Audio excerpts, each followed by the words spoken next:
लोग की हिंदी टीचर। आज क्लास 10 का हम लोग हिंदी पढ़ेंगे चैप्टर 4 मनुष्यता।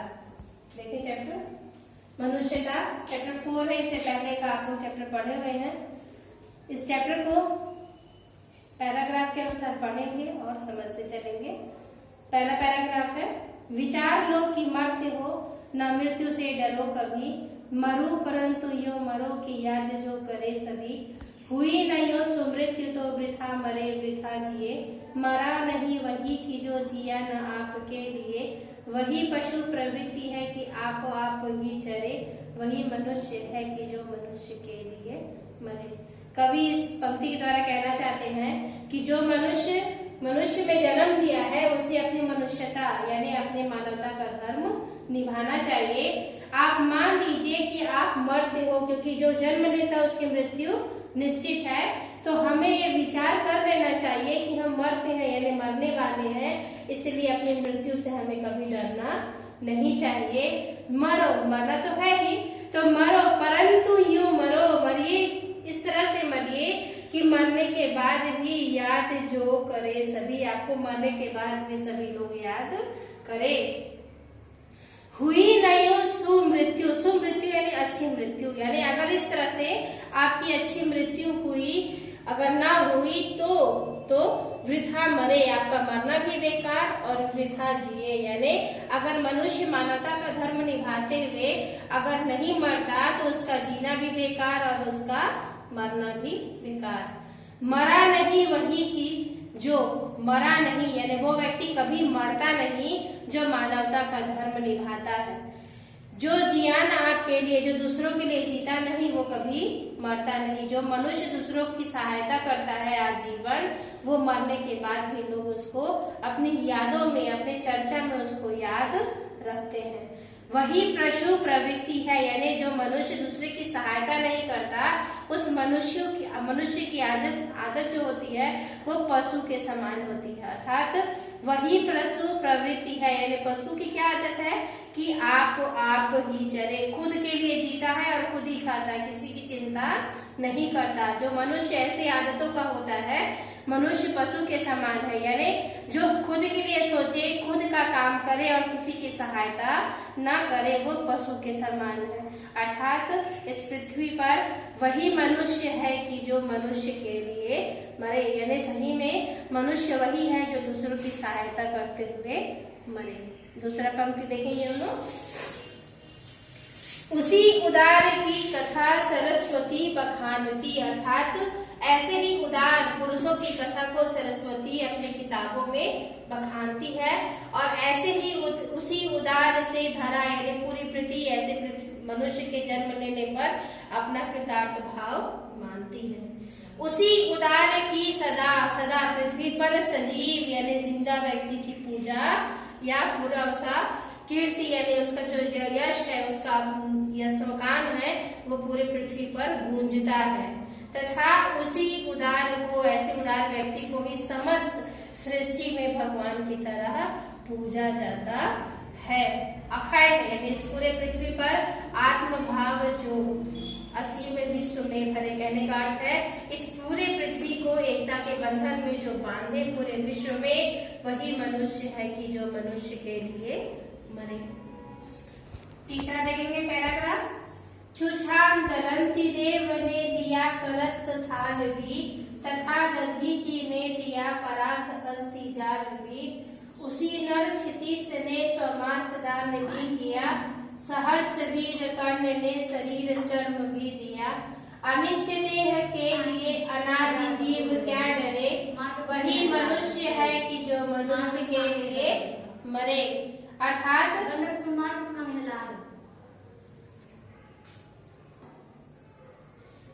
कवि कहना चाहते हैं छूछाट यानी भूख, रंतिदेव यानी राजा का नाम है, कि भूख से पीड़ित रंतिदेव ने भी ने दिया करस्त यानी हाथ में लिया हुआ भोजन का थाल भी दूसरों को दान दे दिया। कहते हैं कि मानवता के लिए, मानवता का धर्म निभाने के लिए रंतिदेव जो भूख से पीड़ित थे, उन्होंने अपने हाथों का भोजन भी दूसरे को दान कर दिया।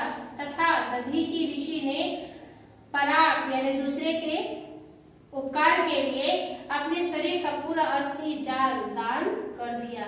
और उसी नर क्षितिज ने, क्षितिज यानी राजा, उसी नर नाम के राजा ने स्वमांस दान भी किया, अपनी इच्छा से शरीर का मांस दान कर दिया। उसी तरह सहर्ष वीर कर्ण ने, वीर जो कर्ण राजा थे, उन्होंने सहर्ष यानी बिल्कुल हंसते हुए खुशी से अपने शरीर का चर्म भी दान कर दिया। अनित्य देह के लिए, अनित्य यानी हमेशा जन्म लेकर मरने वाले ऐसे शरीर के लिए अनादि जीव जो कभी जीवित न रहेगा, क्या डरे, मनुष्य को डरना नहीं चाहिए, अर्थात वही मनुष्य है जो मनुष्य के लिए मरे। चौथा पैराग्राफ है, सहानुभूति चाहिए महाविभूति है यही, वशीकृता सदैव है मनी हुई स्वयं मही, विरुद्धवाद बुद्ध का दया प्रभाव में बहा, विनीत लोग वर्ग क्या न सामने झुका रहा। अर्थात कवि कहना चाहते हैं कि जिस मनुष्य को मानवता के धर्म से सहानुभूति चाहता है, मिलता है, उससे बड़ा विश्व में वैसा महान पुरुष और कोई नहीं है। ऐसे लोगों के वश में सदैव पूरा स्वयं, पूरा संसार यानी पूरा मही यानी पूरा पृथ्वी वैसे लोगों के वश में आ जाता है। कैसे? जैसे बुद्ध के वश में पूरा संसार था। विरुद्धवाद बुद्ध का, जब बुद्ध ने अपने दया का प्रभाव दिया तो सभी लोगों ने उनका विरोध किया, परंतु वे लोग भी उनके दया के प्रभाव में बहकर चले गए। विनीत लोग वर्ग क्या, लोग जो मनुष्य जो पृथ्वी पर है वो ऐसे लोगों के सामने आकर झुक गए। आहा, यानी इससे अच्छा वही उदार है जो परोपकार करे, अर्थात मनुष्य वही है जो परोपकार करे। वही मनुष्य है कि जो मनुष्य के लिए मरे, अर्थात पृथ्वी पर मनुष्य वही है जो मनुष्य के लिए मरता है। पांचवा पैराग्राफ है, रहो न भूल के कभी मदान, यानी अपने मद में यानी अपने घमंड में कभी नहीं रहना चाहिए। अर्थात कभी कहना चाहते हैं कि रहो न भूल के कभी मदान तुच्छ वृत्त में, सनाथ जान आपको करो न गर्व चित्त में, अनाथ कौन है यहाँ त्रिलोकनाथ साथ है, दयालु दीन बंधु के बड़े विशाल हाथ हैं, अतीव भाग्यहीन है अधीर भाव जो करे, वही मनुष्य है कि जो मनुष्य के लिए मरे। अर्थात यहाँ कवि कहना चाहते हैं कि कभी अपने घमंड में, अपने शरीर में घमंड कभी करना नहीं चाहिए। सनात यानी सबसे बड़ा अपने आप को जानकर अपने गर्भ में, अपने शरीर में घमंड नहीं करना चाहिए, क्योंकि अनाथ कौन है यहाँ, कोई भी व्यक्ति अनाथ नहीं है, क्योंकि त्रिलोकनाथ यानी त्रिलोक पृथ्वी को सहारा देने वाले प्रभु जो है, ईश्वर है, वो हमारे साथ है। ऐसे दयालु दीन बंधु के यानी हम पर दया करने वाले दीन बंधु यानी भगवान के बड़े विशाल हाथ है जो सभी को सहारा देने के लिए है। अतीव यानी अर्थात वह व्यक्ति भाग्यहीन है जो अधीरता का भाव अपने अंदर धारण करता है, अर्थात वही मनुष्य है कि जो मनुष्य के लिए मरता है। ये चैप्टर 4 का आपका पार्ट 1 है। इसके बाद सेकंड वीडियो में आप पार्ट 2 देखेंगे। Thank you.